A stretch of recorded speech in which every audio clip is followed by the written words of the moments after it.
News, सच जरूरी है। यह है MNS न्यूज नेटवर्क और आप देख रहे हैं MNS न्यूज टीवी। मैं हूं आपके साथ सोनल। तो आइए देखते हैं आज कुछ खास खबर।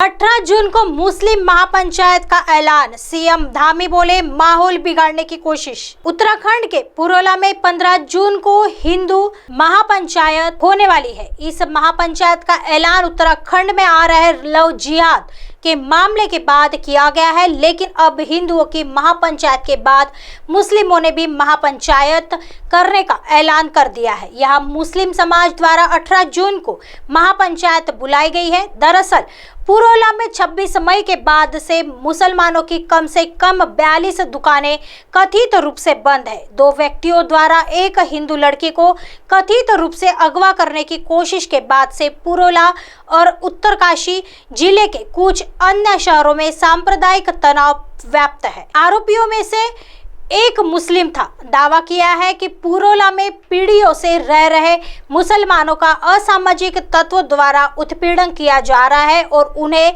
शहर से पलायन करने के लिए मजबूर किया जा रहा है। क्या बोले सीएम धाम। 26 मई को हुई घटना के बाद सूत्रों की माने तो मुसलमानों की दुकानों पर पोस्टर लगा दिए थे। पोस्टर में मुस्लिम समाज के लोगों को शहर छोड़कर जाने की चेतावनी दी गई थी। हालांकि 15 जून को होने वाली हिंदू महापंचायत को जिला प्रशासन ने अनुमति नहीं दी है, जबकि मुख्यमंत्री पुष्कर सिंह धामी ने कहा देवभूमि में बाहरी लोगों ने माहौल बिगाड़ने की कोशिश की है। हिंदू महापंचायत लगातार लव जिहाद के मामले सामने आने के बाद 15 जून को बुलाई गई है। उत्तरकाशी क्षेत्र में लोगों में खास विरोध है।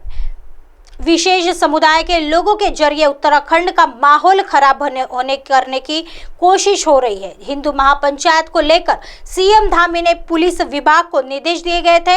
उन्होंने कहा है कि किसी भी हाल में उत्तराखंड में कानून व्यवस्था खराब ना हो। हालांकि इस महापंचायत से राज्य में सियासी पारा चढ़ा हुआ है। दूसरी ओर असदुद्दीन ओवैसी ने कहा 15 जून को होने वाली महापंचायत पर तुरंत रोक लगाई जाए, वहां रह रहे लोगों को सुरक्षा प्रदान किया जाए, वहां से पलायन कर गए लोगों को वापस बुलाने का इंतजाम किया जाए। लेकिन अब हिंदू महापंचायत के खिलाफ मुस्लिम महापंचायत की तैयारी भी शुरू हो गई है। आइए बढ़ते हैं अगली खबर की तरफ। एमके स्टालिन के मंत्री के घर ईडी का छापा, क्या बोले मल्लिकार्जुन खड़गे, शरद पवार, ममता बनर्जी और अरविंद केजरीवाल। तमिलनाडु के बिजली मंत्री वी सेंथिल बालाजी के परिसरों पर मंगलवार यानी 13 जून को ईडी की छापेमारी के बाद विपक्षी दलों ने केंद्र सरकार पर हमला बोला है। कांग्रेस के राष्ट्रीय अध्यक्ष मल्लिकार्जुन खड़गे, एनसीपी चीफ शरद पवार समेत कई मुख्य विपक्षी नेताओं ने इस छापेमारी की निंदा करते हुए इसे विपक्ष के खिलाफ प्रतिशोध की भावना से की जा रही कार्रवाई का करार दिया है। शरद पवार ने ट्वीट कर कहा, मैं विपक्षी दलों की ओर से ईडी की लगातार हो रही कार्रवाई की निंदा करता हूं। सेंथिल बालाजी के कार्यालय पर छापे के साथ ईडी अब अलोकतांत्रिक केंद्र सरकार के खिलाफ उठने वाली आवाज को कुचलने के अपने मकसद के साथ दक्षिणी राज्य में पहुंच गया है।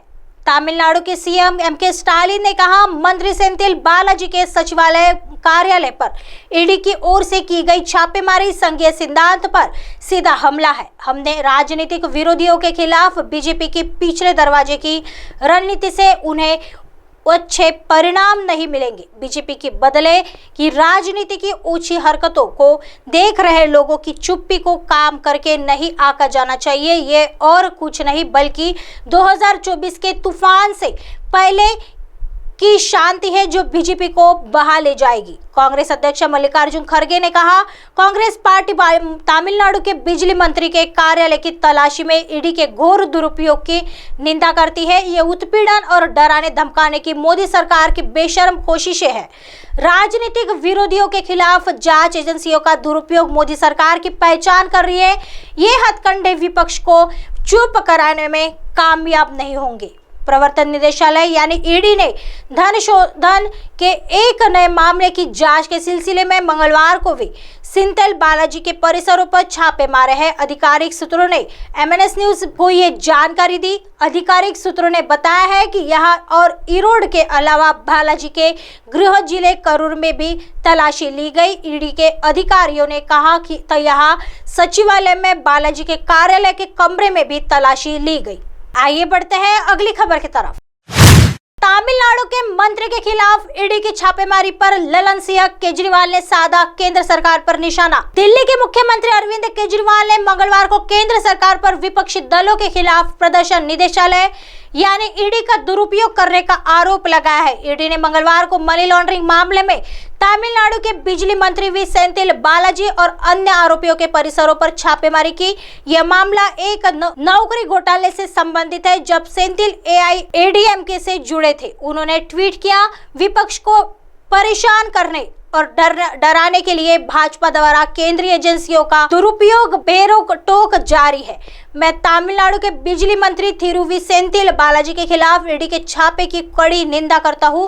राजनीतिक प्रतिशोध से अंधी भाजपा हमारे लोकतंत्र को अपूरणीय क्षति पहुंचा रही है। मई में आयकर विभाग ने कुछ ठेकेदारों सहित सेंथिल बालाजी और उनके सहयोगियों के आवासों पर छापेमारी की थी। उस समय IT अधिकारियों के साथ हाथापाई की गई और उन पर शारीरिक हमला किया गया, जिसके कारण उनके भाई अशोक से जुड़े कई लोगों को गिरफ्तार किया गया। तमिलनाडु की सत्तारूढ़ DMK ने केंद्र सरकार पर विपक्षी नेताओं के खिलाफ आयकर विभाग जैसी एजेंसियों का इस्तेमाल करने का आरोप लगाया था। उल्लेखनीय है कि तमिलनाडु के मुख्यमंत्री और द्रविड़ मुनेत्र कझगम अध्यक्ष MK स्टालिन उन लोगों के शामिल हैं जिन्होंने जदयू के शीर्ष नेता नीतीश कुमार द्वारा पटना में 23 जून को बुलाई गई बैठक में भाग लेने के लिए अपनी सहमति प्रदान की है। ललन सिंह ने ट्वीट किया, ईडी ने तमिलनाडु में थिरुवी सेंथिल बालाजी के घर पर छापा मारा है जो 23 जून को पटना में नीतीश कुमार जी द्वारा बुलाई गई सभी विपक्षी पार्टियों की बैठक को ध्यान में रखते हुए नरेंद्र मोदी सरकार की घबराहट और हताशा को परिलक्षित करता है। ऐसे ही दिन भर की तमाम बड़ी खबरों से आपको रूबरू कराएंगे। तब तक बने रहिए MNS न्यूज के साथ। नमस्कार।